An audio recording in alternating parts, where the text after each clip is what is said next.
અંકલેશ્વર શહેરની જીવાદોરી સમાન ઓએનજીસી ઓવરબ્રિજ નવા વાંધા પહેરી હવે સજ્જ બન્યું છે.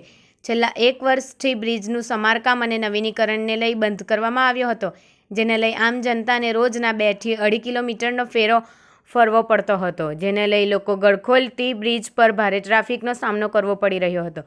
તો બીજી તરફ અંકલેશ્વર શહેરમાં જીનવાલા સ્કૂલથી પીરામલ રોડ અત્યંત બિસ્માર હોવાથી લોકોને હાડમાળી વેઠવી પડતી હતી. આ ઉપરાંત અંકલેશ્વરમાં 3 રસ્તાથી સ્ટેશન અને સ્ટેશનથી ચૌટા નાકા મુખ્ય માર્ગ પર આવેલ દુકાનદારોના ધંધા રોજગાર પર અસર પડી હતી.